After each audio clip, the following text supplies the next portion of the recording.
Alright everybody, welcome back to the channel. My name is Solo, as you guys probably already know by now, and today we're going to be talking about Eris Morn. Now if you guys don't know who Eris Morn is, she is actually the main person of the story this season.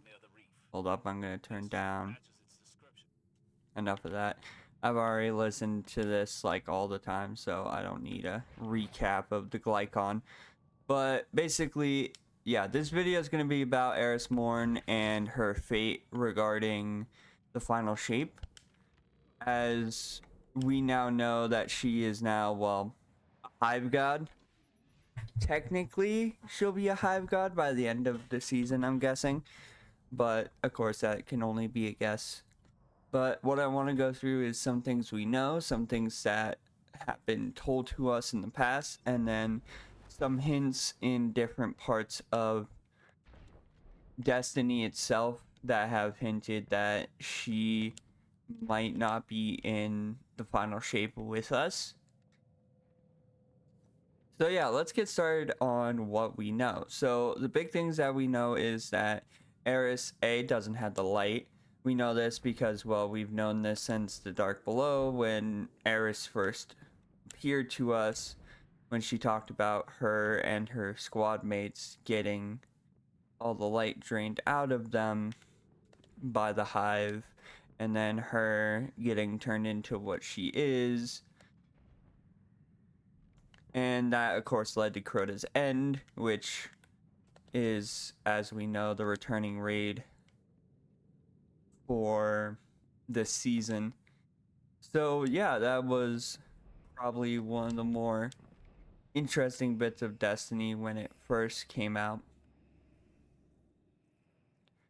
And then the next thing we know is that Eris has had quite a bit of a journey. If you guys haven't kept up in season or not Season of the Haunted, in the expansion Shadowkeep, we had a lot of Eris's nightmares coming back to haunt her in her fire team, basically yelling and screaming at her that she needed to do something, and then eventually that turned her to just be hostile towards them because, well, they wouldn't shut up. And then eventually she started living with it and embracing the fact that she couldn't do anything, but she can keep going for them. And yeah, that was basically the gist of the story in Shadowkeep, is not only that, but also paying homage to those that she lost during that. And then we had Season of the Haunted, which was basically the same thing, but her helping other people through those.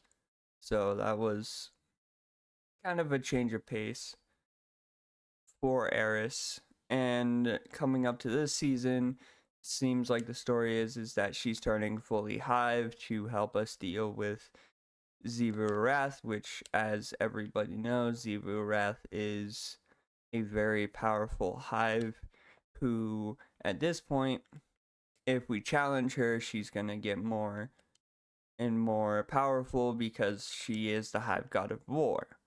So Eris took the sacrifice and turned into a hive for us to give tithings to, and that's where she's at now. So that makes you question, okay, so what makes her story different for the final shape? Well, there's a few things I want to bring attention to before we get into what I think may happen leading up to the final shape, because I don't know if it's going to happen in the final shape. It might, but it also might just happen in one of the seasons leading up to it.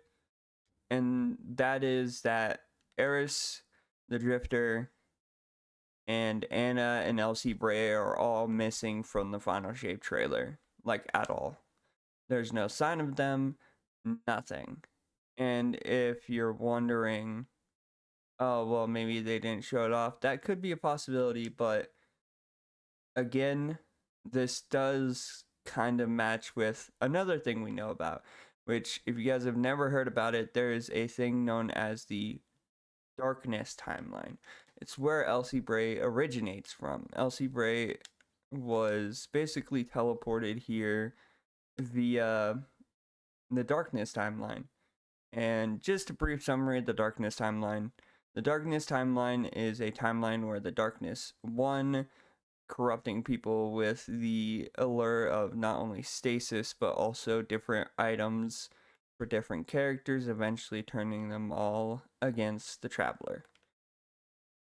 And in this timeline, we know quite a few things. We know that Zavala is, well, older and also eventually perishes in that timeline.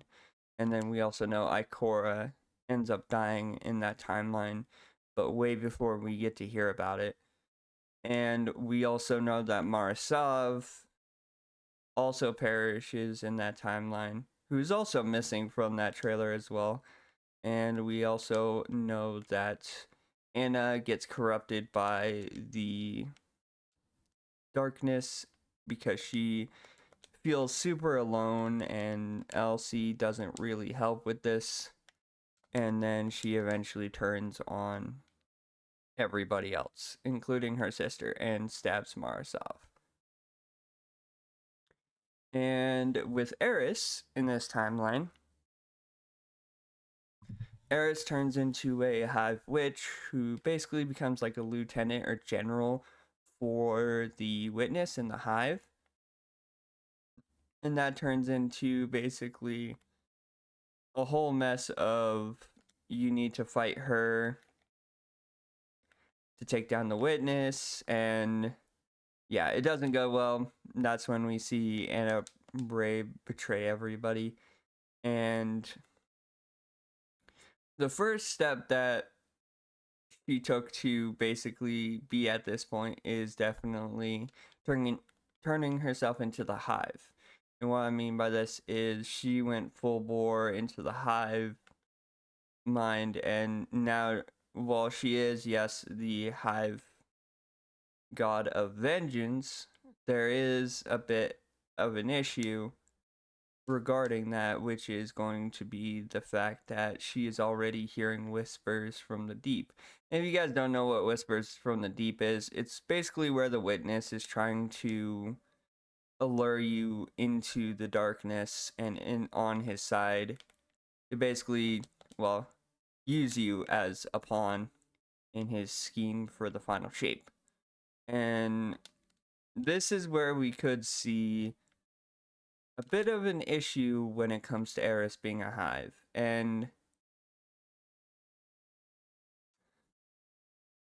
as we've seen from even the story, where we've heard people say, oh, hey, Eris is, starting to hear whispers. We don't know if we can trust what's happening.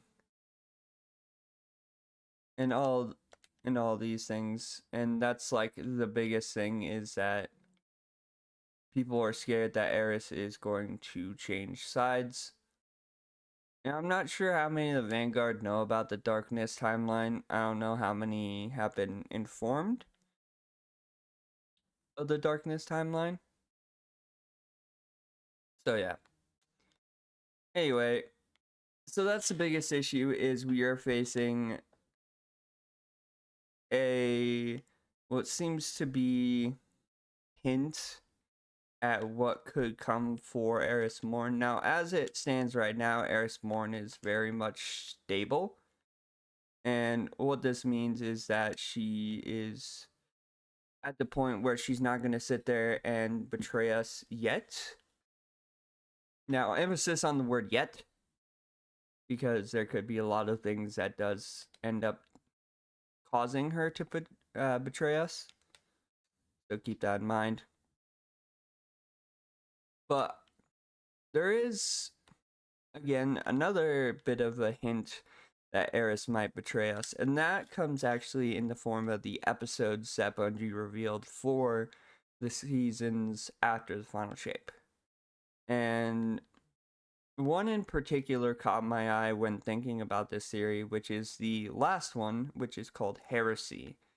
And it's got some hive imagery, And the only thing I could think of, because if we kill Zivu Wrath, right, that means technically there's like lower hive, but there's not like a big bad hive anymore. Because Zivu Wrath was like the last big bad hive, unless like magically the Taking King comes back for no reason.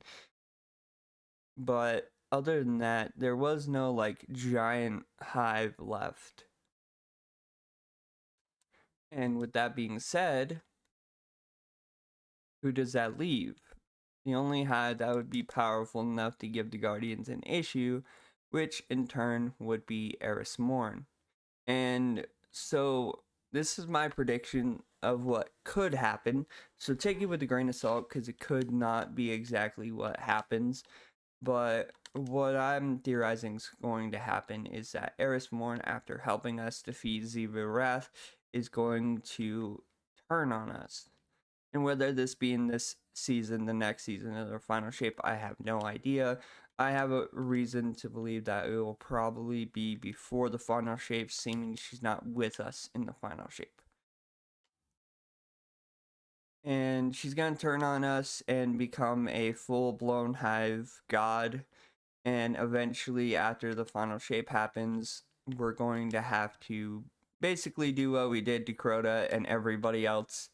And in the episode Heresy is going to be all about destroying Eris Morn, a companion we've had since Destiny 1, since, well, basically almost the beginning of the game.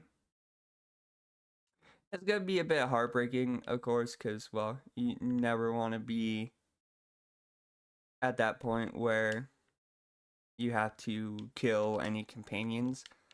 But again, this could be a point where the witness starts getting more people on its side and then eventually has everybody turn on us. And we're going to have another theory the next time I play Destiny where we talk more about where I think the final shape might be heading. Because it's very ominous about the way Bungie said that the final shape may not end with us defeating the witness. You know, it may not be the end with the witness, which could technically mean that they have plans for us to lose and for the final shape to be kind of the end of an era for a certain part of Destiny itself. Oh, I didn't know there was a switch here. So that's the more interesting thing. But at this point, I definitely think that it wouldn't be above Bungie to basically tell us, hey, by the way, you guys are turning Eris into a hive, which means Eris is 100% probably gonna turn bad. And while I don't have it 100% confirmed, I have a sneaking suspicion that's what it's gonna be.